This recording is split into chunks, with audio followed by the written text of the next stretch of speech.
ಎಲ್ಲರಿಗೆ simple tricks YouTube ಚಾನಲ್ಗೆ ಸ್ವಾಗತ. ಬನ್ನಿ, ಇದು ಈ ವರ್ಷ ನಡೆಯುವಂತ ನವೋದಯ ಪರೀಕ್ಷೆಗೆ ಸಂಬಂಧಪಟ್ಟಂತ ಒಂದಿಷ್ಟು ಯಾವತ್ತಪ್ಪ ಅಂತಂದಾಗ ಚಾಪ್ಟರ್ ನ ಡಿಸ್ಕಸ್ ಮಾಡ್ಕೊತಿರ್ತೀನಿ. ಗಣಿತಕ್ಕೆ ಸಂಬಂಧಪಟ್ಟಂತ ಇಲ್ಲಿ 2026-27ನೇ ಸಾಲಿನ ಒಳಗಡೆ ಎಕ್ಸಾಮ್ಸ್ ಯಾರು ಬರೀತಿರ್ತಾರಲ್ಲ, ಗಣಿತದ ಎಲ್ಲಾ ಪಾಠಗಳನ್ನ ಏನ್ ಮಾಡ್ತೀನಪ್ಪ ಅಂದಾಗ ಇಲ್ಲಿ ಡಿಸ್ಕಸ್ ಮಾಡ್ಕೊತಾ ಬರ್ತಿರ್ತಾರೆ. ಹಾಗಾದ್ರೆ ಈ ತರ ಪ್ರಶ್ನೆಗಳನ್ನ ನಾವು ಯಾವ ತರ ಇಲ್ಲಿ ಕೇಳ್ತಿರ್ತಾನೆ ಎಕ್ಸಾಮ್ದಾಗ, ನಾವು ಯಾವೆಲ್ಲ ಕ್ವಶನ್ಸ್ ಗಳನ್ನ ಬಿಡಿಸ್ಕೋಬೇಕು ಅಂತೇಳಿ ಒಟ್ಟು ಡಿಟೇಲ್ ಆಗಿ ಎಲ್ಲಾ ಚಾಪ್ಟರ್ ಗಳನ್ನ ಹೇಳ್ಕೊತ ಹೋಗ್ತಿರ್ತೀನಿ. ಜೊತೆಗೆ ಕ್ವಶನ್ ಪೇಪರ್ ಕೂಡ ಬಿಡಿಸ್ಕೊತಿರ್ತೀನಿ. ಸಾಕಷ್ಟು ವಿಡಿಯೋಗಳು ನಿಮ್ಗೆ ಅಪ್ಲೋಡ್ ಆಗ್ತಿರ್ತವೆ. ನಿಮಗ ಎಲ್ಲಾ ವಿಡಿಯೋಗಳು ನೇರವಾಗಿ ಸಿಗ್ಬೇಕಪ್ಪ ಅಂತಂದ್ರೆ ಚಾನಲ್ ಸಬ್ಸ್ಕ್ರೈಬ್ ಮಾಡ್ಕೊಂಡು ಈ ವಿಡಿಯೋನೇ ಅಂತ ನೋಡ್ಕೊಳ್ತಾರೆ. ಒಂದನೇ ಚಾಪ್ಟರ್, ಆ ಚಾಪ್ಟರ್ ಯಾವ್ದಪ್ಪ ಅಂತಂದಾಗ ಸಂಖ್ಯೆಗಳು ಮತ್ತು ಸಂಖ್ಯಾ ಪದ್ಧತಿ ಅಂತೇಳಿ ಕರಿತೇವೆ. ಹೌದಾ? ಸಂಖ್ಯೆಗಳು ಮತ್ತು ಸಂಖ್ಯಾ ಪದ್ಧತಿ. ಈ ಸಂಖ್ಯೆಗಳು ಮತ್ತು ಸಂಖ್ಯಾ ಪದ್ಧತಿ ಮೇಲೆ ಏನೆಲ್ಲ ಕ್ವಶನ್ಸ್ ಗಳನ್ನ ಎಕ್ಸಾಮ್ಸ್ ದಾಗ ಕೇಳ್ತಾನೆ. ಒಂದಿಷ್ಟು ಬೇಸಿಕ್ಸ್ ಥಿಯರಿ ಕ್ಲಾಸಸ್ ನ ಹೇಳ್ಕೊತಾ ಬರ್ತಿರ್ತಾನೆ. ಈ ಕ್ಲಾಸ್ ನೋಡಿದ ತಕ್ಷಣನೇ ನಿಮ್ಗ ಲಾಸ್ಟ್ ಇಯರ್ ಕ್ವಶನ್ಸ್ ಗಳನ್ನ ಯಾವ ತರ ಬಿಡಿಸ್ಬೇಕು ಅಂತ ನಿಮ್ಗೆ ಗೊತ್ತಾಗ್ತದೆ. ಹಾಗಾದ್ರೆ ಸಂಖ್ಯಾ ಪದ್ಧತಿಗಳ ಒಳಗಡೆ ಸಂಖ್ಯೆಗಳನ್ನ ಬರೆಯುವ ವ್ಯವಸ್ಥೆಯನ್ನ ನಾವು ಸಂಖ್ಯಾ ಪದ್ಧತಿ ಅಂತ ಕರಿತೀವಿ. ಸಂಖ್ಯೆಗಳನ್ನ ಎರಡು ಪದ್ಧತಿಗಳಲ್ಲಿ ನಾವು ಬರಿತೇವೆ. ಒಂದನೇದು ನಮ್ದು ಭಾರತೀಯ ಪದ್ಧತಿ, ಎರಡನೇದು ಅಂತಾರಾಷ್ಟ್ರೀಯ ಪದ್ಧತಿ ಅಂತ ಕರಿತೇವೆ. ಹಾಗಾದ್ರೆ ಭಾರತೀಯ ಪದ್ಧತಿ ಒಳಗಡೆ ಏನೇನ್ ಇರ್ತವೆ ಇಲ್ಲಿ ನೋಡ್ರಿ. ಈ ಬಿಡಿ ಗುಂಪುಗಳು, ಬಿಡಿ ಒಳಗಡೆ ಏನಾಗಿರ್ತಾವ, ಬಿಡಿ 10, 100 ಇವು 3 ಗುಂಪುಗಳು ಬರ್ತವೆ. ಸಾವಿರ ಗುಂಪು ಅಂತ ಕರಿತೀವಿ. 1000 ಮತ್ತು 10,000 ಅಂತೇಳಿ 2 ಗುಂಪುಗಳನ್ನು ಕರಿತೇವೆ. ಇನ್ನು ಲಕ್ಷಗಳ ಒಳಗಡೆ ಲಕ್ಷ ಮತ್ತು 10 ಲಕ್ಷ ಅಂತೇಳಿ 2 ಗುಂಪುಗಳನ್ನ ನಾವು ಮಾಡ್ತೇವೆ. ಇನ್ನು ಕೋಟಿ ಒಳಗಡೆ ಕೋಟಿ ಮತ್ತು 10 ಕೋಟಿ ಅಂತೇಳಿ ನಾವು ನೋಡ್ತೇವೆ. ಇದಾದ ನಂತರ ನೆಕ್ಸ್ಟ್ ಏನಪ್ಪಾ ಅಂತಂದಾಗ ಅಂತಾರಾಷ್ಟ್ರೀಯ ಪದ್ಧತಿ ಒಳಗಡೆ ಮಿಲಿಯನ್ನ, ಬಿಲಿಯನ್ನ, ಟ್ರಿಲಿಯನ್ನ ಈ ತರ ಓದ್ಕೊತ ಹೋಗ್ತೀವಿ. ಅದು ಅಂತಾರಾಷ್ಟ್ರೀಯ ಪದ್ಧತಿ. ನಮ್ಮ ಭಾರತೀಯ ಪದ್ಧತಿ ಒಳಗಡೆ ಕೋಟಿ, 10 ಕೋಟಿ ತರ ನಿಮ್ಗ ಸಂಖ್ಯೆಗಳ ಐಡಿಯಾ ಇತ್ತಪ್ಪ ಅಂದ್ರೆ ಸಾಕು. ಬಿಡಿ ಅಂದಾಗ ಯಾವಾಗ್ಲೂ 1, 10 ಅಂತಂದ್ರೆ 10, 100, 1000, 10,000, 1 ಲಕ್ಷ, 10 ಲಕ್ಷ, ಒಂದೊಂದು ಸೊನ್ನೆಗಳನ್ನ ಇಲ್ಲಿ ಏನಾಗ್ತಾವಪ್ಪ ಅಂದಾಗ ಎಡಿಷನ್ಸ್ ಆಗ್ತಾ ಹೋಗ್ತವೆ. ಇದನ್ನ ಆಲ್ರೆಡಿ ನಿಮ್ಗ ಪರ್ಫೆಕ್ಟ್ ಇದ್ದ ವಿದ್ಯಾರ್ಥಿಗಳಿಗೆ ಗೊತ್ತಿರ್ತವೆ. ಹಾಗಾದ್ರೆ ಅಂತಾರಾಷ್ಟ್ರೀಯ ಪದ್ಧತಿ ಒಳಗಡೆ ಏನೇನ್ ಕಂಡು ಬರ್ತಾವು? ಸೇಮ್ ಅಂತಾರಾಷ್ಟ್ರೀಯ ಪದ್ಧತಿಗಳಲ್ಲಿ ಕೂಡ ಬಿಡಿಗಳು ಸೇಮ್ ಇರ್ತವೆ. ಬಿಡಿ 10, 100 ಇವಂತ ಫಿಕ್ಸ್ ಇರ್ತವೆ. ಸಾವಿರಗಳ ಒಳಗಡೆ ಒಂದು ಎಡಿಷನ್ ಆಗ್ತೈತಿ. ಇಲ್ಲಿ 1000, 10,000, 100,000 ಅಂತ ಹೇಳಿ ಏನಾಗ್ತದಪ್ಪ ಅಂತಾಗ ಎಡಿಷನ್ ಆಗ್ತದೆ. ಇಲ್ಲಿ ಲಕ್ಷ ಬರಂಗಿಲ್ಲ. ನೆಕ್ಸ್ಟ್ ಮಿಲಿಯನ್, 10 ಮಿಲಿಯನ್, 100 ಮಿಲಿಯನ್ ಅಂತ ಕರಿತೇವೆ. ಇನ್ನು ಮುಂದುವರೆದು ಬಿಲಿಯನ್, 10 ಬಿಲಿಯನ್, 100 ಬಿಲಿಯನ್ ಅಂತ ಹೇಳಿ ಮತ್ತೆ ಬಿಲಿಯನ್ಗಳು ಕೂಡ ಇಲ್ಲಿ ಬರ್ತವೆ. ಹಾಗಾದ್ರೆ ಪ್ರತಿ ಸಂಖ್ಯೆಯಲ್ಲಿ ಅಂಕೆಯು 2 ಬೆಲೆಗಳನ್ನ ಹೊಂದಿರ್ತದೆ ಅನ್ನೋದು ಗೊತ್ತಿರಬೇಕು. ಹಾಗಾದ್ರೆ ಸಂಖ್ಯಾ ಪದ್ಧತಿ ಒಳಗಡೆ ಪ್ರತಿ ಸಂಖ್ಯೆಯು 2 ಬೆಲೆಗಳನ್ನು ಹೊಂದಿರ್ತದೆ. ಏನದು? ಒಂದನೇದು ಏನಪ್ಪಾ ಅಂತಂದಾಗ ಮುಖ ಬೆಲೆ ಅಂತ ಇರ್ತೀವಿ. ಮುಖ ಯಾವತ್ತೂ ಚೇಂಜ್ ಆಗಲ್ಲ, ನೆನಪಿಡುವುದು. ಮುಖ ಯಾವುದೇ ಮುಖ ಇರ್ತದೆ ಚೇಂಜ್ ಆಗಲ್ಲ. ಹಾಗಾದ್ರೆ ಸಂಖ್ಯೆಯಲ್ಲಿಯ ಅಂಕಿಯ ಮುಖ ಬೆಲೆ ಆ ಅಂಕಿಯೇ ಆಗಿರ್ತದೆ, ಏನು ಚೇಂಜ್ ಆಗಿರಂಗಿಲ್ಲ. ಉದಾಹರಣೆಗೆ ಕೊಟ್ಟಾರೆ 984ರಲ್ಲಿ 4ರ ಮುಖಬೆಲೆ ಎಷ್ಟು? ಇಲ್ಲಿ 4 ಇದೆ. 4ರ ಮುಖಬೆಲೆ ಏನಾಗಿರ್ತದೆ? 4 ಆಗಿರ್ತದೆ. 8ರ ಮುಖಬೆಲೆ ಏನಾಗಿರ್ತದೆ? 8 ಆಗಿರ್ತದೆ. 9ರ ಮುಖಬೆಲೆ ಏನಾಗಿರ್ತದೆ? 9 ಆಗಿರ್ತದೆ. ಇದು ಏನು ಚೇಂಜಸ್ ಆಗಂಗಿಲ್ಲ. ಮುಖಬೆಲೆ ಅನ್ನೋದು ಗೊತ್ತಾಯ್ತು. ಇನ್ನ ನೆಕ್ಸ್ಟ್ ಸ್ಥಾನ ಬೆಲೆ ಅಂದ್ರೆ, ಸ್ಥಾನ ಬೆಲೆ ಅಂದ್ರೆ ಸಂಖ್ಯೆಯಲ್ಲಿರುವ ಅಂಕಿಯ ಸ್ಥಾನ ಬೆಲೆಯು ಅಂಕಿಯ ಸ್ಥಾನದ ಮೇಲೆ ಅವಲಂಬಿತವಾಗಿರ್ತದೆ. ಅದು ಯಾವ ಸ್ಥಾನಕ್ಕೆ ಇರ್ತದೆ ಅದ್ರ ಮೇಲೆ ಅದ್ರ ಬೆಲೆ ಏನಾಗ್ತದಪ್ಪ ಅಂತಂದ್ರೆ ನಿರ್ಧಾರ ಆಗ್ತದೆ. ಉದಾಹರಣೆಗೆ ಇಲ್ಲಿ 1263ರಲ್ಲಿ 2ರ ಸ್ಥಾನ ಬೆಲೆ ಏನು ಕೊಟ್ಟಾರ. ಇದು ಬಿಡಿ 10, ಇದು 100 ಅಂತ ಇರ್ತೇವೆ ನಾವು. ಹೌದಾ? 100 ಸ್ಥಾನದಾಗ ಐತಿ. ಇದ್ರ ಸ್ಥಾನಕ್ಕೆ ಏನಪ್ಪಾ ಅಂತಂದಾಗ 100. ಇದ್ರ ಬೆಲೆ ಏನಂದ್ರೆ 3 ಸ್ಥಾನದಾಗ ಅದಂದ್ರ 200 ಆಗ್ತದೆ. ಅದೇ ಮುಖ ಬೆಲೆ ಏನಂದ್ರೆ 2 ಆಗ್ತದೆ. 3 ನೆನಪಿಟ್ಕೊಂಡ್ಬಿಟ್ರಿ. ಸ್ಥಾನ ಬೇರೆ, ಸ್ಥಾನ ಬೆಲೆ ಬೇರೆ, ಸ್ಥಾನ ಬೆಲೆ ಬೇರೆ, ನೆಕ್ಸ್ಟ್ ಮುಖ ಬೆಲೆ ಬೇರೆ. ಮುಖ ಬೆಲೆ ಅಂತ ನಿಮ್ಗೆ ಗೊತ್ತೈತಿ. ಎಷ್ಟು ಕೇಳ್ತಾನೆ? 2ರ ಕೇಳಿನ ಮುಖ ಬೆಲೆ 2 ಆಗಿರ್ತೈತಿ. ಇದು ಚೇಂಜ್ ಆಗುತ್ತೆ. ಸ್ಥಾನ ಕೇಳಿನ ಎಷ್ಟನೇ ಸ್ಥಾನದಾಗ ಇರ್ತದೆ ನೋಡ್ರಿ. ಬಿಡಿ 10, 100 ಸ್ಥಾನಕ್ಕೆ. ಅದು ಸ್ಥಾನ ಅಂದಾಗ 100 ಸ್ಥಾನ.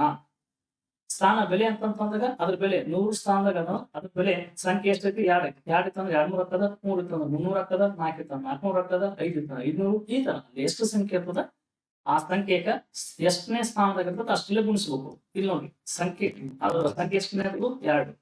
ಅದ್ರ ಸ್ಥಾನ ಎಷ್ಟೈತಿ? 100 ಐತಿ. 2 × 100 ಮಾಡಿದಾಗ 200 ರೂಪಾಯಿ ಬರ್ತದೆ. ಅಂದ್ರೆ 200 ಅದರ ಬೆಲೆ ಆಗಿರ್ತದೆ. ಮುಖ ಬೆಲೆ ಮತ್ತು ಸ್ಥಾನದ ಬೆಲೆ ಬಗ್ಗೆ ನಿಮ್ಗೊಂದು ಐಡಿಯಾ ಬಂತು ಅಂತ ಅನ್ಕೋತೇನೆ. ಇನ್ನು ನೆಕ್ಸ್ಟ್ ಏನ್ ಕೇಳ್ತಾನ? ಕೆಳಗಿನವುಗಳನ್ನ ಶಬ್ದಗಳಲ್ಲಿ ಬರೆಯಿರಿ ಅಥವಾ ಅಕ್ಷರಗಳಲ್ಲಿ ಬರೆಯಿರಿ ಅಥವಾ ಪದಗಳಲ್ಲಿ ಬರೆಯಿರಿ ಅಂತೇಳಿ ನಿಮ್ಗೆ ಕೊಡ್ತಾನೆ. ಇವನ್ನೆಲ್ಲ ನೀವು ಪ್ರಾಕ್ಟೀಸ್ ಮಾಡಿರ್ಬೇಕು. ಇವೆಲ್ಲ ಬೇಸಿಕ್ಸ್ ಅಂತ ಹೇಳ್ಕೊತ ಹೋಗ್ತಿದ್ದೀನಿ. ಇಲ್ಲಿ ನೋಡ್ರಿ ಬಿಡಿ 10 ಮೂರ್ ಸ್ಥಾನಗಳಿಗೆ ಏನಪ್ಪಾ ಅಂದ್ರೆ ಅಲ್ಪವಿರಾಮ ಹಾಕ್ಬೇಕು. ಹಾಗಾದ್ರೆ ಇದು ಬಿಡಿ 10 ಆಯ್ತು. ಮುಂದಿನ ಸಾವಿರ. ಹಾಗಾದ್ರೆ ಇದನ್ನ ಪದಗಳಲ್ಲಿ ಬರೆದಾಗ 9,275 ಅಂತೇಳಿ ನಾವು ಇದು ಬರಿಬೇಕಾಗ್ತದೆ ಪದಗಳಲ್ಲಿ. ನೆಕ್ಸ್ಟ್ 76,601 ಅಂತೇಳಿ ನಾವು ಕರಿತೇವೆ. ಇನ್ನು ನೆಕ್ಸ್ಟ್ ಬಿಡಿ 10 100 ಸಾವಿರ 10,000 ನೆಕ್ಸ್ಟ್ ಲಕ್ಷ 10 ಲಕ್ಷ ಇದೆ. ಹಾಗಾದ್ರೆ 10 ಲಕ್ಷ ಸ್ಥಾನಗಳನ್ನ ಎರಡೆರಡು ಕೂಡಿಸಿ ಓದ್ಬೇಕು. 12 ಲಕ್ಷ ಆಗ್ತದೆ. 12,34,573 ಅಂತ ಕರಿತೇವೆ. ಓಕೆ. ಇನ್ ನೆಕ್ಸ್ಟ್ ಈ 75,896 ಅಕ್ಷರಗಳಲ್ಲಿ ಬರೆದು 5ರ ಸ್ಥಾನ ಬೆಲೆ ಮತ್ತು ಮುಖಬೆಲೆಯನ್ನ ಕಂಡುಹಿಡಿಯಿರಿ ಅಂತ ಕ್ವಶನ್ಸ್ ನ ಕೊಟ್ಟ. ಮೊದಲ ಅಕ್ಷರಗಳಲ್ಲಿ ಬರೀಬೇಕು. ಅಂದ್ರೆ 75,896 ಇದನ್ನ ಪದಗಳಲ್ಲಿ ಬರ್ತೇವೆ. ಮತ್ತೆ 5ರ ಸ್ಥಾನ ಬೆಲೆ ಮತ್ತು ಮುಖಬೆಲೆಯ ಕಂಡುಹಿಡಿಯಿರಿ. 5ರ ಸ್ಥಾನ ಬೆಲೆ ಅಂತಂದ್ರೆ ಬಿಡಿ 10 100 1000 ಅಂದ್ರೆ 5,000 ಸ್ಥಾನಕ್ಕೆ ಐತಿ. ಅಂದ್ರೆ ಇದ್ರ ಬೆಲೆ ಏನಾಗ್ತದ 5,000 ಆಗ್ತದೆ. 5 ಇಂಟು 1000 ಅಂದ್ರೆ 1000 ಸ್ಥಾನ. ಅದರದ್ದು ಸಂಖ್ಯೆ ಎಷ್ಟು 5 5 ಇಂಟು 1000 ಮಾಡಿದ್ರೆ 5,000 ಆಗ್ತದೆ.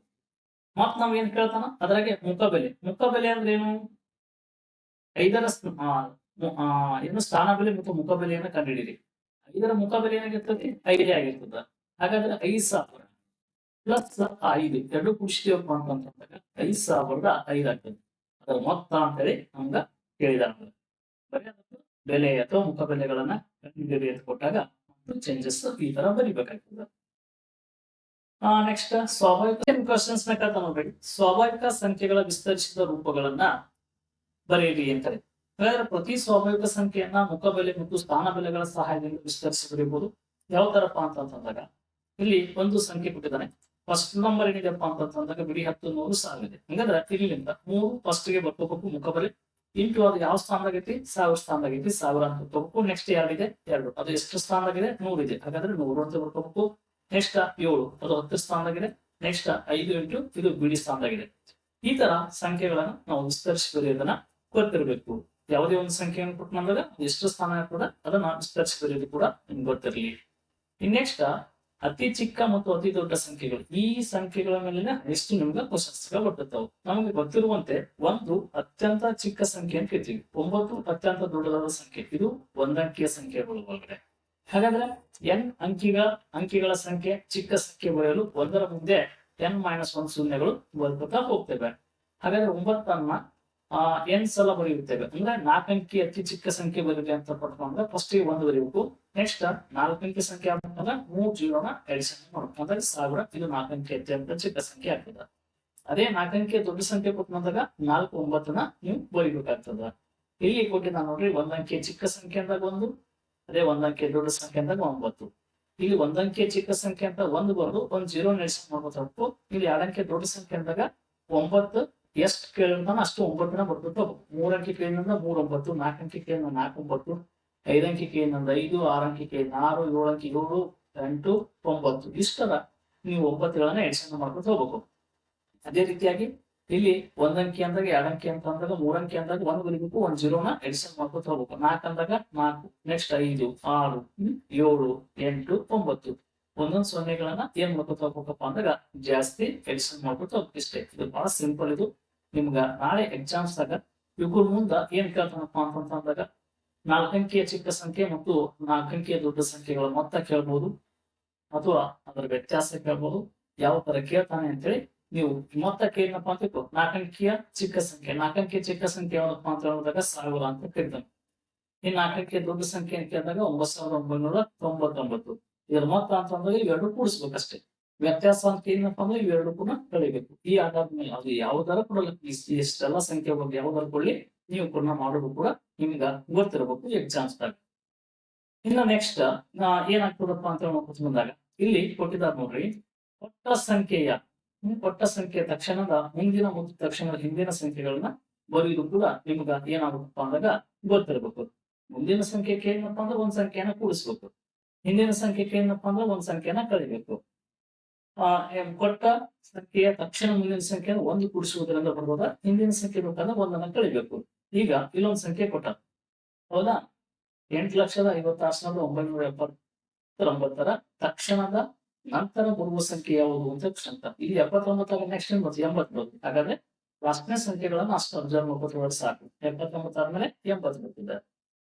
ಹಿಂದಿನ ಸಂಖ್ಯೆ ಇಲ್ಲಿ 79 ಐತಿ ಅಂದ್ರೆ 9 ಒಂದ್ ಸಂಖ್ಯೆ ಕಡಿಮೆ ಮಾಡಿ 8 ಬರ್ತದೆ. ಹೀಗಾಗಿ ಲಾಸ್ಟ್ 8 ಬಂದ್ರೆ ಸಾಕು. ಇದೇ ಸಂಖ್ಯೆ ಅದು ಮುಂದುವರಿತದೆ. ಮುಂದಿನ ಸಂಖ್ಯೆ ಹಿಂದಿನ ಸಂಖ್ಯೆ. ಇಲ್ಲಿ ನೋಡಿ 95,906 ಸಂಖ್ಯೆಯಲ್ಲಿ 5ರ ಸ್ಥಾನ ಬೆಲೆ ಮತ್ತು ಮುಖಬೆಲೆಗಳ ನಡುವಿನ ವ್ಯತ್ಯಾಸ ಕಂಡುಹಿಡಿಯಲಿಕ್ಕೆ ಸ್ಥಾನ ಬೆಲೆ ಅಂತಂದಾಗ 5ದ್ದು ಅಂದ್ರೆ 5,000 ಆಗ್ತದ. ಮುಖಬೆಲೆ ಅಂದ್ರೆ ಎಷ್ಟಪ್ಪ ಅಂತಂದಾಗ 5 ಆಗ್ತದ. ವ್ಯತ್ಯಾಸ 5,000 ಒಳಗಡೆ 5ನ್ನ ಕಳಿಬೇಕು, ವ್ಯತ್ಯಾಸನ ಕಳಿಬೇಕು. 4,995 ಆಗ್ತದೆ. ಹಾಗಾದ್ರೆ ಮೊತ್ತ ಕೇಳಿದ್ರು, ಇಲ್ಲಿ ವ್ಯತ್ಯಾಸ ಕೇಳಿದ. ಈ ತರ ಸಂಖ್ಯೆಗಳನ್ನ ಏನ್ ಕೊಟ್ಟಿರ್ತಾನ ಸಂಖ್ಯಾ ಪದ್ಧತಿ ಒಳಗಡೆ ಅದನ್ನು ನಾವು ಮಾಡ್ಕೊತಾ ಹೋಗ್ಬೇಕು. ನೆಕ್ಸ್ಟ್ ಸಂಕೇತಗಳಲ್ಲಿ ಬರೆಯಿರಿ. ಇಲ್ಲಿ ನೋಡಿ 40,364 ಅಂತಿದೆ. ಇದು ಅವ್ರು ಪದಗಳಲ್ಲಿ ಕೊಟ್ಟಾರ, ಅದನ್ನ ನಾವು ಇಲ್ಲಿ ಅಕ್ಷರ ಸಂಖ್ಯೆ ಒಳಗಡೆ ಬರೆದಿದ್ದೇವೆ. 2,25,420 ಅಂತ ಕ್ವಶನ್ಸ್ ಕೊಟ್ಟಿದೆ.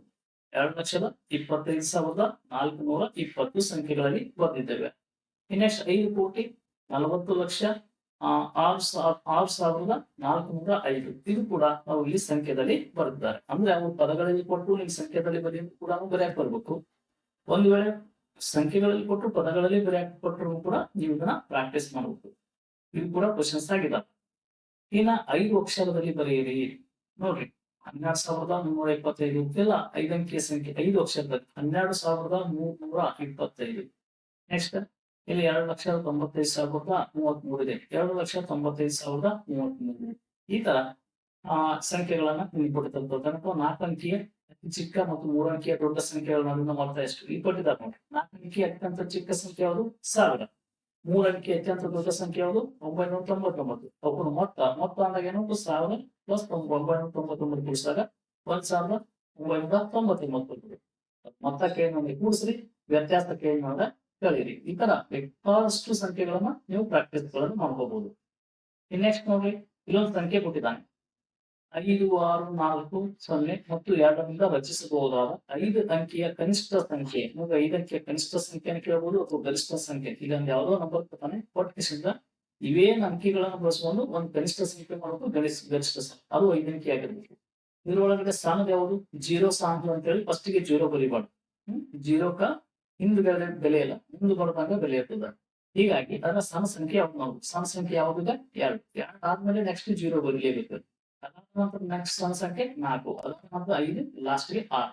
ಹಾಗಾದ್ರೆ 20,456 ಇದೊಂದು ಅತ್ಯಂತ ಚಿಕ್ಕ ಸಂಖ್ಯೆ ಆಗಿರ್ತದೆ ಈ ಕೊಟ್ಟಂತ ಸಂಖ್ಯೆ ಒಳಗೆ. ಇದೇ ಇದ್ರೊಳಗೆ ದೊಡ್ಡ ಸಂಖ್ಯೆ ಬರೀಲಿ ಅಂತಂದ್ರೆ ದೊಡ್ಡ ಫಸ್ಟ್ ನಂಬರ್ ಯಾವುದು 6 ಫಸ್ಟ್ ಬರೀಬೇಕು. ಅದಾದ ನಂತರ 5, ಅದಾದ ನಂತರ 4, ಅದಾದ ನಂತರ 2, ಲಾಸ್ಟ್ಗೆ ಇಲ್ಲಿ 0 ಬರೀಬೇಕು. ದೊಡ್ಡ ಸಂಖ್ಯೆ ಬರೀರಿ ಅಂತಂದಾಗ 0ನ ಕೊನೆಯಲ್ಲಿ ಬರೀಬೇಕು. ಚಿಕ್ಕ ಸಂಖ್ಯೆಯನ್ನು ಬರೀಲಿ ಅಂತಂದಾಗ ಯಾವ್ದು ಸಣ್ಣ ಸಂಖ್ಯೆ ಇರ್ತೈತೋ ಅದನ್ನ ಬರೆದು 2ನೇ ಸ್ಥಾನದಾಗ 0 ಬರೀಬೇಕು. ಇದು ಫಿಕ್ಸ್ ನೆನಪು ತಗೋಬೇಕು. 0 ಬಂದಾಗ 0ಗಿಂತ ದೊಡ್ಡದಾದ ಅಂಕಿಯನ್ನು ಮೊದಲು ಬರೆದು ನಂತರ 0 ಬರೆದು ಮುಂದೆ ಅಂಕಿಗಳನ್ನು ಏಕೆ ಕ್ರಮದಲ್ಲಿ ಬರೆಯಬೇಕು. 0ನ ಎಲ್ಲಾ ಅಂಕಿಗಳ ಮೊದಲು ಬರೆದರೆ ಅದು 4 ಅಂಕಿಯ ಸಂಖ್ಯೆ ಅಂತ ಬಿಂಬಿಸ್ತದೆ. ಈ ಒಂದು ವೇಳೆ ಫಸ್ಟ್ಗೆನೆ ನಾವು 0 ಬರೆದು ಹಿಂದಾಶೆ 2, 4, 5, 6 ಬರೆದು ಅಂದ್ರೆ ಇದು 4 ಅಂಕಿ ಸಂಖ್ಯೆ ಆಗ್ತದೆ. ಈ 0 ಹಿಂದಿರ್ತಂದ್ರೆ ಇದು ಬೆಲೆ ಇರಂಗಿಲ್ಲ. ಅದಕ್ಕೋಸ್ಕರ 0ನ ಇಲ್ಲಿ ನಾನು ಬರೀಬೇಕಾಗ್ತದ. ಓಕೆ, ಇನ್ನ 3 ಅಂಕಿಯ ಒಟ್ಟು ಸಂಖ್ಯೆಗಳು ಎಷ್ಟು? 3 ಅಂಕಿಗಳಿಂದ ಕೊನೆಗೊಳ್ಳುವಂತ ಒಟ್ಟು ಸಂಖ್ಯೆಗಳೆಷ್ಟು? 999 ಅನ್ಕೋತೇನೆ. ಆ 999 ಒಳಗಡೆ 2 ಅಂಕೆಗಳಿಂದ ಕೊನೆಗೊಳ್ಳುವ ಸಂಖ್ಯೆಗಳು ಎಷ್ಟು? ಟೋಟಲ್ 99. ಹಾಗಾದ್ರೆ 999 ಈ 99 ಸಂಖ್ಯೆಗಳನ್ನು ತೆಗೆದುಬಿಟ್ಟು 900 ಅಂಕಿಗಳು ಏನದವಪ್ಪ ಅಂತಂದಾಗ 3 ಅಂಕಿಯ ಸಂಖ್ಯೆಗಳು ಆಗಿರ್ತವೆ. ಉದಾಹರಣೆಗೆ 100ರಿಂದ ಹಿಡಿದು ಈ 999 ತನಕ ಇವು ಟೋಟಲ್ ಎಷ್ಟಾಗ್ತಾವಪ್ಪ ಅಂತಂದ್ರೆ 900 ಸಂಖ್ಯೆಗಳು ಬರ್ತವೆ. ಓಕೆ, ಇವು ಕೂಡ ತುಂಬಾ ನೆನಪಿರ್ಬೇಕು. ನೇರವಾದ ಪ್ರಶ್ನೆಗಳನ್ನು ಕೂಡ ಕೇಳ್ತಿರ್ತಾನೆ. ಇನ್ನು ಸಂಖ್ಯೆ 5,823 8 ಮತ್ತು 3 ಅಂಕಿಗಳನ್ನು ಅದಲು ಬದಲು ಮಾಡಿದಾಗ ಪ್ರಾರಂಭದ ಸಂಖ್ಯೆ ಮತ್ತು ಅದಲು ಬದಲು ಮಾಡಿದ ನಂತರ ಸಂಖ್ಯೆಗೆ ಇರುವ ವ್ಯತ್ಯಾಸ ಏನು? ಪ್ರಾರಂಭದ ಸಂಖ್ಯೆ ಏನೈತಿ 5,823 ಐತಿ. ಆ ಸಂಖ್ಯೆಗಳ ಒಳಗಡೆ 8 ಮತ್ತು 3 ಇದ್ದಲ್ಲಿ 8 ಹಾಕ್ಬೇಕು, 8 ಇದ್ದಲ್ಲಿ 3 ಹಾಕ್ಬೇಕು. ಅವಾಗ ನೋಡ್ರಿ ಬದಲಾದ ಸಂಖ್ಯೆ ಏನಾಗ್ತೈತಿ 5. 8 ಇದ್ದಲ್ಲಿ ಏನ್ ಹಾಕ್ಬೇಕು, ಈಗ 3 ಹಾಕ್ಬೇಕು. 3 ಇದ್ದಲ್ಲಿ ಏನ್ ಹಾಕ್ಬೇಕು, 8 ಹಾಕ್ಬೇಕು. ಅದರ ನಡುವಿನ ವ್ಯತ್ಯಾಸ ಅಂದಾಗ ಕಳಿಬೇಕು. ಈಗ 5,823 ಒಳಗೆ 5,328 ಕಳೆದಾಗ ಎಷ್ಟು ಉಳಿತೈತಿ ನೋಡ್ರಿ 495 ಉಳಿತದೆ ವ್ಯತ್ಯಾಸ. ಹಾಗಾದ್ರೆ ಸಂಖ್ಯೆ ಬದಲಾದಂತ ವ್ಯತ್ಯಾಸ ಎಷ್ಟು ಅಂತ ಕ್ವಶನ್ಸ್ ಕೇಳಿದಾನೆ. 495. ಈ ತರನು ಕೂಡ ಕ್ವಶನ್ಸ್ ಕೇಳ್ತಾನೆ. ನೆಕ್ಸ್ಟ್ ಇಲ್ಲೊಂದು ಸಂಖ್ಯೆ ಕೊಟ್ಟಿದ್ದಾನೆ ಮತ್ತು 4 ಮತ್ತು 1ರ ಸ್ಥಾನ ಬೆಲೆಗಳ ಮೊತ್ತದಲ್ಲಿ ಅವುಗಳ ವ್ಯತ್ಯಾಸವನ್ನು ಕಳೆದಾಗ ಬರುವ ಉತ್ತರ ಎಷ್ಟು? ನೋಡಿ, 4ರ ಸ್ಥಾನ ಬೆಲೆ, ಇಲ್ಲಿ 4ರ ಸ್ಥಾನ ಬೆಲೆ ಏನೈತಿ? 4 ಲಕ್ಷ ಇದೆ. ಮತ್ತ 1ರ ಸ್ಥಾನ ಬೆಲೆ ಏನೈತಿ? ಬಿಡಿ 10 ಸ್ಥಾನಕ್ಕೆ ಅದನ್ನು 10 ಆಗ್ತೈತಿ. ಅವುಗಳ ಮೊತ್ತ ಕೂಡಿಸಿದಾಗ ಏನಾಗ್ತೈತಿ? 4 ಲಕ್ಷದ 10 ಆಗ್ತೈತಿ. ಅವುಗಳ ವ್ಯತ್ಯಾಸ ಏನಾಗ್ತೈತಿ? 4 ಲಕ್ಷ ಮೈನಸ್ 10 ಅಂತ ಅಂತಂದಾಗ 1,99,990 ಆಗ್ತದೆ. ಆಮೇಲೆ 10 ಕಡಿಮೆ ಆಯ್ತದೆ. ಆ ಸಂಖ್ಯೆಗಳ ವ್ಯತ್ಯಾಸ, ಇದನ್ನ ಮೊತ್ತ ಮತ್ತು ಅವುಗಳ ವ್ಯತ್ಯಾಸ, ಮತ್ತು ಅದರ ವ್ಯತ್ಯಾಸ ನೋಡಿದಾಗ ಅದರ ವ್ಯತ್ಯಾಸ ಎಷ್ಟಾಗ್ತದ? 20 ಆಗ್ತದ. ಉತ್ತರ ಬರುವ ಉತ್ತರ ಎಷ್ಟು ಅಂತ ಕೊಡ್ತಾ ಇದ್ದಾನೆ? 20 ಬರ್ತದೆ. ನೆಕ್ಸ್ಟ್ 3A 3, 8 ಮತ್ತು 0 ಇವುಗಳನ್ನು ಬಳಸಿ ಬರೆಯಬಹುದಾದ ದೊಡ್ಡ ಮತ್ತು ಚಿಕ್ಕ ಸಂಖ್ಯೆಗಳ ಮೊತ್ತ ಎಷ್ಟು? ಇದೇ ಸಂಖ್ಯೆಗಳನ್ನು ಕೊಟ್ಟು ಇದರ ದೊಡ್ಡದು ಯಾವುದು? 8. ನೆಕ್ಸ್ಟ್ ಸಂಖ್ಯೆ 3, ನೆಕ್ಸ್ಟ್ ಸಂಖ್ಯೆ 0 ಬರೀಬೇಕು. ಇದು ದೊಡ್ಡ ಸಂಖ್ಯೆ ಆಯ್ತು. ಚಿಕ್ಕ ಸಂಖ್ಯೆ ಬರೀದೆ ಅಂದಾಗ ಫಸ್ಟ್ ಗೆ ಸಣ್ಣ ಸಂಖ್ಯೆ 3 ಬರೀಬೇಕು, ಅದಾದ ನಂತರ 0 ಬರೀಬೇಕು. ಅಷ್ಟು ಇದು ಸಣ್ಣ ಸಂಖ್ಯೆ ಆಗ್ತದೆ. ಅವುಗಳ ಮೊತ್ತ ಅಂತಂದಾಗ ಏನು ಮಾಡ್ತಾರೆ? 2 ಕೂಡಿಸಿದಾಗ ಎಷ್ಟು ಬಂದು? 1138 ಬಂದದ. ಇದನ್ನು ಕೂಡಿಸಿದಾಗ ಆನ್ಸರ್ ಆಗಿರ್ತದ. ಮೊತ್ತ ಅಂದಾಗ ಕೂಡಿಸ್ರಿ, ವ್ಯತ್ಯಾಸ ಅಂದಾಗ ಕಳೀರಿ. ಬೇರೆ ಬೇರೆ ಸಂಖ್ಯೆಗಳ 3 ಅಂಕಿಯ ದೊಡ್ಡ ಮತ್ತು ಚಿಕ್ಕ ಸಂಖ್ಯೆಗಳ ಅಂತರ ಎಷ್ಟು? ನೋಡ್ರಿ, 3 ಅಂಕಿಯ ದೊಡ್ಡ ಸಂಖ್ಯೆ ಈಗ 9, 8, 7. ಚಿಕ್ಕ ಸಂಖ್ಯೆ 1, 0, 2. ವ್ಯತ್ಯಾಸ ದೊಡ್ಡ ಸಂಖ್ಯೆ ಮೈನಸ್ ಚಿಕ್ಕ ಸಂಖ್ಯೆ. ಇದು ಒಳಗಡೆ ಕಳೆದಾಗ 885. ಬೇರೆ ಬೇರೆ ನೀವು ಯಾವುದೇ ಒಂದು ಸಂಖ್ಯೆಗಳನ್ನ ಉದಾಹರಣೆ ತಗೊಂಡು ನೀವು ಮಾಡಿದಾಗ ಇಲ್ಲಿ 987 ಅಂತ ನೀವು ಬೇಕಾ ಹತ್ತು ಸಂಖ್ಯೆಗಳನ್ನು ಅಲ್ಲಿ ಯಾವ ನಂಬರ್ ತಗೊಂಡಿರ್ತದೆ ಆ ಸಂಖ್ಯೆಗಳ ದೊಡ್ಡ ಸಂಖ್ಯೆ ಮಾಡಬಹುದು, ಚಿಕ್ಕ ಸಂಖ್ಯೆ ಮಾಡಬಹುದು. ನೆಕ್ಸ್ಟ್ ಇಲ್ಲಿ 5 ಮತ್ತು 9 ಇವುಗಳಲ್ಲಿ ಯಾವ ಅಂಕಿಯ ಸ್ಥಾನ ಬೆಲೆ ದೊಡ್ಡದು? ಇಲ್ಲೊಂದು ಸಂಖ್ಯೆ ಕೊಟ್ಟಾನ. 5ರ ಸ್ಥಾನ ಬೆಲೆ 50,000 ಅಂದ್ರೆ ಇಲ್ಲಿ 5 50,000 ಆಗ್ತದೆ. ನೆಕ್ಸ್ಟ್ 9ರ ಸ್ಥಾನ ಬೆಲೆ ಏನಾಗ್ತದೆ? 90 ಆಗ್ತದೆ. ಹಾಗಾದ್ರೆ 5ರ ಸ್ಥಾನ ಬೆಲೆ ಏನಾಗ್ತದೆ? ಇದ್ರಾಗ 5 ದೊಡ್ಡದು 9 ದೊಡ್ಡದು ಅಂತಂದ್ರೆ ನಾವು 9 ಸಂಖ್ಯೆ ಒಳಗಡೆ 9 ದೊಡ್ಡದು. ಬಟ್ ಈ ಕೊಟ್ಟಂತ ಸಂಖ್ಯೆ ಒಳಗಡೆ ಅದರ ಸ್ಥಾನ ಬೆಲೆ 90 ಆಗ್ತದೆ. ಇದೊಂದು 5,000 ಆಗ್ತದೆ. ಹೀಗಾಗಿ ಇದರಲ್ಲಿ 5ರ ಸ್ಥಾನ ಬೆಲೆ ದೊಡ್ಡದು ಅಂತೇಳಿ ನಾವು ಹೇಳ್ಬೇಕಾಗ್ತದೆ. ನೆಕ್ಸ್ಟ್ 3 ಮತ್ತು 4 ಇವುಗಳಲ್ಲಿ ಯಾವ ಅಂಕಿಯ ಸ್ಥಾನ ಬೆಲೆ ಚಿಕ್ಕದು ಅಂತಂದಾಗ 3 ಎಲ್ಲೈತಿ, ಇಲ್ಲೈತಿ. ಹಾಗಾದ್ರೆ ಇದನ್ನು 3 ಲಕ್ಷ ಆಯ್ತು. ಅದರದ್ದು ಇದು 4 ಎಲ್ಲೈತಿ, 4 ಇಲ್ಲೈತಿ. ಹಾಗಾದ್ರೆ ಇದು 40,000. ಹಾಗಾದ್ರೆ 4ರ ಸ್ಥಾನ ಬೆಲೆ ಏನಾಗ್ತದಪ್ಪ ಅಂತಂದಾಗ ಚಿಕ್ಕದು ಆಗ್ತದ. ಈ ಸ್ಥಾನ ಬೆಲೆ ಏನಪ್ಪಾ ಅಂದ್ರೆ ಮೊತ್ತ ಮತ್ತು ವ್ಯತ್ಯಾಸ ಅಷ್ಟೇ ಕಾರಣ, ಜೊತೆಗೆ ಗುಣಲಬ್ಧನು ಕೂಡ ಕೇಳ್ತಾನ. ಇಲ್ಲೊಂದು ಉದಾಹರಣೆ ಕೊಡ್ರಿ. 5ರ ಸ್ಥಾನ ಬೆಲೆಗಳ ನೋಡ್ರಿ, ಇಲ್ಲೊಂದು 5ರ ಸ್ಥಾನ ಬೆಲೆಗಳ ಗುಣಲಬ್ಧ ಎಷ್ಟು? 5ರ ಸ್ಥಾನ ಬೆಲೆ ಇಲ್ಲಿ ನೋಡ್ರಿ, ಇದು ಎಲ್ಲೈತಿ, ಇಲ್ಲೊಂದು 5 ಐತಿ, ಇಲ್ಲೊಂದು 5 ಐತಿ. ಹಾಗಾದ್ರೆ ಫಸ್ಟ್ ಇದರ ಬೆಲೆ ತಗೋಬೇಕು ನಾವು, ಗರಿಷ್ಠ ಸ್ಥಾನ. 5ರ ಸ್ಥಾನ ಬೆಲೆ ಏನಾಗ್ತೈತಿ? ಇಲ್ಲಿ 5 ಲಕ್ಷ ಆಗ್ತದ.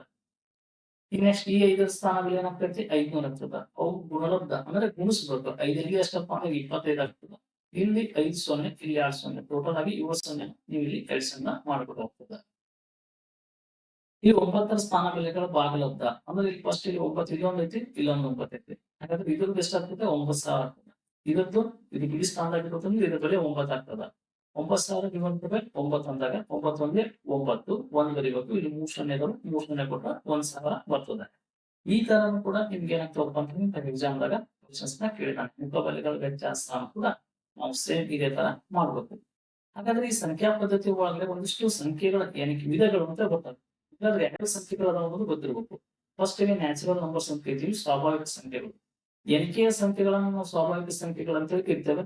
ಹಾಗಾದ್ರೆ ಸ್ವಾಭಾವಿಕ ಸಂಖ್ಯೆಗಳ ಗಣವನ್ನ ನಾವು ಯಾವ ಅಕ್ಷರದಿಂದ ಸೂಚಿಸ್ತಾರೆ ಅಂತ ಕೂಡ ಕ್ವಶನ್ಸ್ ಕೇಳ್ತಾನೆ ಎನ್. ಹಾಗಾದ್ರೆ ಸ್ವಾಭಾವಿಕ ಸಂಖ್ಯೆಗಳು ಸ್ಟಾರ್ಟಿಂಗ್ 1 ಅಂತ ಕರಿತೀವಿ. 1, 2, 3, 4 ಇನ್ಫಿನಿಟಿ ಸಾಕಷ್ಟು ಸ್ವಾಭಾವಿಕ ಸಂಖ್ಯೆಗಳು ನಮಗೆ ಕಂಡು ಬರ್ತವೆ. ಇನ್ನು 2ನೇ ಸಂಖ್ಯೆಗಳು ಯಾವಪ್ಪ ಅಂದ್ರೆ ಹೋಲ್ ನಂಬರ್ಸ್, ಪೂರ್ಣ ಸಂಖ್ಯೆಗಳು. ಎಲ್ಲಾ ಸ್ವಾಭಾವಿಕ ಸಂಖ್ಯೆಗಳು ಮತ್ತೆ ಶೂನ್ಯವನ್ನ 0 ಹೊಂದಿರುವ ಗಣವನ್ನ ಪೂರ್ಣ ಸಂಖ್ಯೆಗಳು ಅಂತ ಕರಿತೀವಿ. ಇದರ ಸಂಕೇತ ಏನಪ್ಪಾ ಅಂತಂದಾಗ ಡಬ್ಲ್ಯೂ. ಇದು ಕೂಡ ಕ್ವಶನ್ಸ್ ಆಗಿದೆ. ಸೊ ಅಪೂರ್ಣ ಸಂಖ್ಯೆಗಳು ಸ್ಟಾರ್ಟಿಂಗ್ ಎಲ್ಲಿಂದ ಸ್ಟಾರ್ಟ್ ಆಗ್ತಾವಪ್ಪ ಅಂದ್ರೆ 0 ಇಂದ ಸ್ಟಾರ್ಟ್ ಆಗ್ತಾವ. 0, 1, 2, 3, 4 ಈ ತರ ಸ್ವಾಭಾವಿಕ ಸಂಖ್ಯೆಗಳು ಸ್ಟಾರ್ಟಿಂಗ್ ವಿತ್ 1, ಪೂರ್ಣ ಸಂಖ್ಯೆಗಳು ಸ್ಟಾರ್ಟಿಂಗ್ ವಿತ್ 0. ಹಾಗಾದ್ರೆ ಪೂರ್ಣಾಂಕಗಳು ಅಂತ ಕರಿತೀವಿ. ಎಲ್ಲಾ ಸ್ವಾಭಾವಿಕ ಸಂಖ್ಯೆಗಳು ಶೂನ್ಯ, 0 ಮತ್ತು ಋಣ ಸಂಖ್ಯೆಗಳನ್ನ ಪೂರ್ಣಾಂಕಗಳು ಅಂತೇಳಿ ನಾವು ಕರಿತೇವೆ. ಹಾಗಾದ್ರೆ ಪೂರ್ಣಾಂಕಗಳ ಗಣಗಳನ್ನ ನಾವು ಎದರಿಂದ ಸೂಚಿಸ್ತೇವೆ ಅಂತ ಕ್ವಶನ್ಸ್ ಕೇಳ್ತಾನೆ. ಆಯ್ ಸಂಕೇತದಿಂದ. ಯಾವ್ದ? ಈ 0 ಈ ಕಡೆ ಬಲ ಕಡೆ ಹೋದಂಗ ಇದೊಂದು ಸಂಖ್ಯಾ ರೇಖೆ ತೆಗೆದಂತ ಇದನ್ನ 0 ಅಂತಿದ್ವಿ. ಪ್ಲಸ್ ಬಲ ಕಡೆ ಹೋದಂಗ +1 +2 +3 ಆಗ್ತವೆ. ಎಡಗಡೆ ಹೋದಾಗ -1 -2 -3 ಈ ಕಡೆ ಬೆಲೆಗಳು ಏನಾಗ್ತಾವಪ್ಪ ಅಂದಾಗ ಬಲಕ್ಕೆ ಹೋದಂಗ ಬೆಲೆ ಜಾಸ್ತಿ ಆಗ್ತದ, ಎಡಗಡೆ ಹೋದಂಗ ಬೆಲೆಗಳು ಏನಾಗ್ತಾವಪ್ಪ ಅಂದಾಗ ಕಡಿಮೆ ಆಗ್ತವೆ. ಇನ್ನು ಸಮಸಂಖ್ಯೆಗಳು 2ರಿಂದ ಭಾಗ ಆಗುವ ಸಮಸಂಖ್ಯೆಗಳು ಕನಿಷ್ಠ 2ರಿಂದ ಭಾಗ ಆಗುವ ಸ್ವಾಭಾವಿಕ ಸಂಖ್ಯೆಗಳನ್ನ ಸಮಸಂಖ್ಯೆಗಳು ಅಂತ ಕರಿತೀವಿ. 2, 4, 6, 8, 10 ಈ ತರ ತ್ರಿಪುರ್ಣ ಸಮಸಂಖ್ಯೆಗಳು. 1ರಿಂದ 50ರವರೆಗಿನ ಸಮಸಂಖ್ಯೆಗಳು ಇಲ್ಲಿ ಕೊಟ್ಟಿದ್ದಾರೆ ನೋಡ್ರಿ. 2ರಿಂದ ಹಿಡಿದು 50 ತನ ಏನ್ ಬರುತ್ತೆ ಸಂಖ್ಯೆಗಳು ಬರ್ತಾವಲ್ಲ ಇವೆಲ್ಲ 1ರಿಂದ 50ರವರೆಗಿನ ಸಮಸಂಖ್ಯೆಗಳು. ಎಷ್ಟು ಅಂತ ಕೂಡ ಕೇಳ್ಬೋದು ನಿಮ್ಗೆ. ತ್ರಿಪುರ್ಣ ಇಲ್ಲಿ ಕೊಡ್ತಾನ ಬರ್ಕೊಂಡಿಷ್ಟ ಕೌಂಟ್ ಮಾಡಷ್ಟೇ. ಇನ್ನು ನೆಕ್ಸ್ಟ್ ಬೆಸ ಸಂಖ್ಯೆಗಳು. ಬೆಸ ಸಂಖ್ಯೆಗಳು ಅಂದ್ರೆ ಏನು? 2ರಿಂದ ಭಾಗದ ಸ್ವಾಭಾವಿಕ ಸಂಖ್ಯೆಗಳನ್ನು ನಾವು ಬೆಸ ಸಂಖ್ಯೆಗಳಂತ ಹೇಳ್ತೀವಿ. ಈಗ ಉದಾಹರಣೆ 3 2ರಿಂದ ಭಾಗಕಾರ ಆಗಲ್ಲ, 5 ಭಾಗಕಾರ ಆಗಲ್ಲ, 15 ಭಾಗಕಾರ ಆಗಲ್ಲ, 13 ಆಗಲ್ಲ, 19 ಆಗಲ್ಲ. ಇವು ಸಮಸಂಖ್ಯೆಗಳು ಇದ್ವು ಅಂದ್ರೆ 2ರಿಂದ ಭಾಗಾಕಾರ ಆಗ್ತವೆ. ಇವು 2ರಿಂದ ಭಾಗ ಆಗಿಲ್ಲ ಅಂದ್ರೆ ಇವನ್ನ ನಾವು ಬೆಸ ಸಂಖ್ಯೆಗಳು ಅಂತ ಕರಿತೇವೆ. 1, 3, 5, 7 ಈ ತರ ಇಟ್ಕೊಂಡು ಎಷ್ಟು ಬೇಕಾದಷ್ಟು ನೀವು ಬೆಸ ಸಂಖ್ಯೆಗಳನ್ನ ಬರೀಬಹುದು.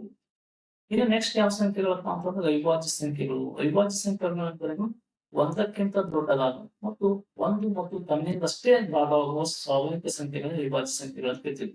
ಉದಾಹರಣೆಗೆ ಅವಿಭಾಜ್ಯ ಸಂಖ್ಯೆಗಳು ಸ್ಟಾರ್ಟಿಂಗ್ ಗಿಂತ ನಮ್ಗೆ 2ರಿಂದ ಸ್ಟಾರ್ಟ್ ಆಗ್ತದೆ. ಅತ್ಯಂತ ಚಿಕ್ಕ ಅವಿಭಾಜ್ಯ ಸಂಖ್ಯೆ ಅಂದ್ರೆ 2 ಒಂದಕ್ಕಿಂತ ದೊಡ್ಡದೈತಿ, ಜೊತೆಗೆ 2 ತನ್ನಿಂದ ತಾನು ಭಾಗ ಆಗ್ತದೆ, ಮತ್ತೆ ಬೇರೆ ಯಾವುದೇ ಮುಗಿ ಒಳಗಡೆ ಅದು ಭಾಗ ಆಗಲಿಲ್ಲ. ಹೀಗಾಗಿ ಅತ್ಯಂತ ಚಿಕ್ಕ ಸಮ ಅವಿಭಾಜ್ಯ ಸಂಖ್ಯೆ ಅಂತ ಕೂಡ ಇದಕ್ಕೆ ಬಳಸ್ಕೊಳ್ತದ. ಇದು ಕೂಡ ನೆನಪು. 3 ನೋಡ್ರಿ ಒಂದಕ್ಕಿಂತ ದೊಡ್ಡದೈತಿ, ತನ್ನಿಂದ ತಾನೇ ಮಾತ್ರ ಭಾಗ ಆಗ್ತದೆ, ಮತ್ತೆ ಯಾವುದೇ ಮುಗಿ ಒಳಗೆ ಭಾಗ ಆಗಲಿಲ್ಲ. 1 ಮತ್ತು ಅದೇ ಸಂಖ್ಯೆಯಿಂದ ಭಾಗ ಆಗ್ತಿದ್ವಪ್ಪ ಅಂದ್ರೆ ಅವನ್ನ ಅವಿಭಾಜ್ಯ ಸಂಖ್ಯೆಗಳು ಅಂತ ಹೇಳ್ತೀವಿ. ಮತ್ತೆ ಬೇರೆ ಯಾವುದೇ ಮುಗಿ ಒಳಗಡೆ ಅವು ಬರಬಾರದು. ಹಾಗಾದ್ರೆ ನಿಮ್ಗೆ ನೇರವಾಗಿ ಎಕ್ಸಾಮ್ ಕ್ವಶನ್ಸ್ ಕೇಳೋಣ. 1ರಿಂದ 100ರವರೆಗಿನ ಅವಿಭಾಜ್ಯ ಸಂಖ್ಯೆಗಳು ಎಷ್ಟು ಅಂತೇಳಿ. ಇವೆಲ್ಲ ನೋಡ್ರಿ 2ರಿಂದ ಹಿಡಿದು 97 ತನಕ ಯಾವ್ಯಾವ ಬರ್ತಾವಲ್ಲ ಅವನ್ನ ಅವಿಭಾಜ್ಯ ಸಂಖ್ಯೆಗಳು ಅಂತ ಕರಿತೀವಿ. ಇವನ್ನ ಕೌಂಟ್ ಮಾಡಿ ನೀವೇನ್ ಬೇಕಪ್ಪ ಅಂತಂದಾಗ ಈಗ ನೋಡ್ರಿ 17 ಆಗಿ 19 23 29 31 37 41 43 47 ನೆಕ್ಸ್ಟ್ 53 59 61 67 71 73 73 89 ಒಮ್ಮೆ 97 ಅಷ್ಟೇ. ಉಳಿದ ಎಲ್ಲಾ ಸಂಖ್ಯೆಗಳು ಏನಪ್ಪ ಅಂತಂದ್ರೆ ಸರ್ 91 13 ಒಳ್ಳೆ 91 13 ಒಳ್ಳೆ 91 13 ಮಗ 91 5 ಮಂದಿ ಬೆಸ ಸಂಖ್ಯೆ ಅಂತ ಇದನ್ನು ಹಾಕಿರ್ತಾರೆ. ಹಿಂಗೆ ಸಾಕಷ್ಟು ಸಂಖ್ಯೆಗಳು ಏನಂತಾವು ಭಾಗ ಆಗ್ತವೆ. ಹಾಗಾಗಿ ಅವನ್ನ ಭಾಗಲಬ್ಧ ಸಂಖ್ಯೆಗಳು ಅಂತ ಕರಿತೀವಿ.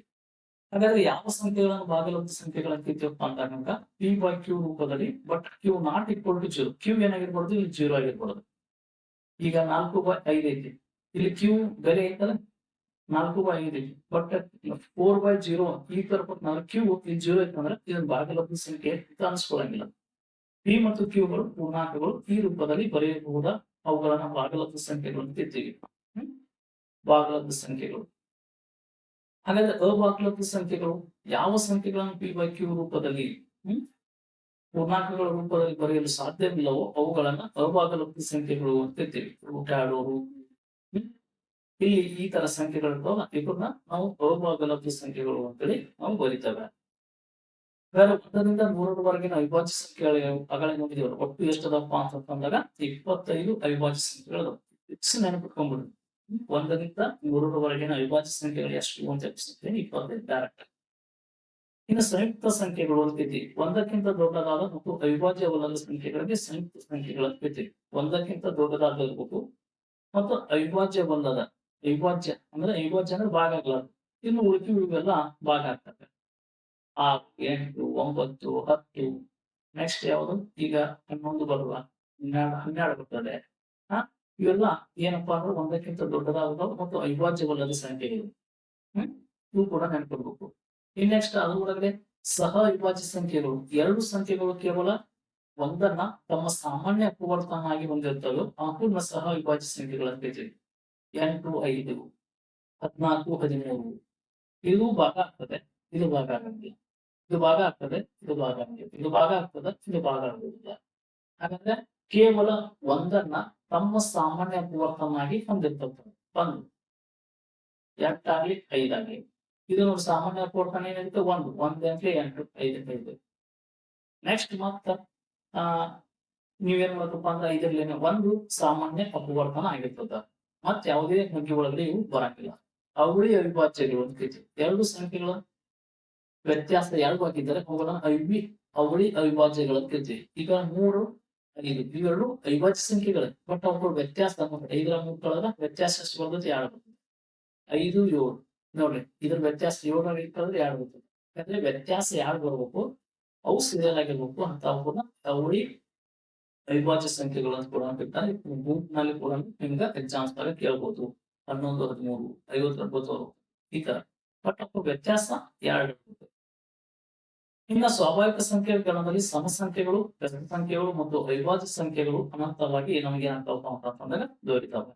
ಈ ವಿಶೇಷ ಸೂಚನೆ ಇದು ಒಂದು ನಿಮ್ಗೆ ಚಾರ್ಟ್ ನೆನಪಿಟ್ರೆ ಸಾಕು, ಎಲ್ಲವೂ ನೆನಪಿಟ್ಟಂಗ ಆಗ್ತದೆ. ಎಲ್ಲಾ ಸ್ವಾಭಾವಿಕ ಸಂಖ್ಯೆಗಳು ಪೂರ್ಣ ಸಂಖ್ಯೆಗಳಾಗಿವೆ. ಎಲ್ಲಾ ಸ್ವಾಭಾವಿಕ ಸಂಖ್ಯೆಗಳು ಪೂರ್ಣ ಸಂಖ್ಯೆಗಳಾಗಿವೆ. ಹೌದು, ಎಲ್ಲಾ ಪೂರ್ಣ ಸಂಖ್ಯೆಗಳು ಸ್ವಾಭಾವಿಕ ಸಂಖ್ಯೆಗಳಲ್ಲ.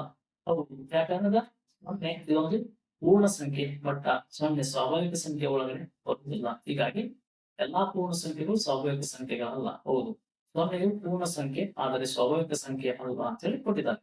ಅತ್ಯಂತ ಚಿಕ್ಕ ಅವಿಭಾಜ್ಯ ಸಂಖ್ಯೆ 2, ಏಕೈಕ ಸಮ ಅವಿಭಾಜ್ಯ ಸಂಖ್ಯೆ ಅಂತ ಕೂಡ 2. ಯಾವುದೇ ಅವಿಭಾಜ್ಯ ಸಂಖ್ಯೆಗಳು ಸಮ ಸಂಖ್ಯೆಗಳು ಅಲ್ಲ.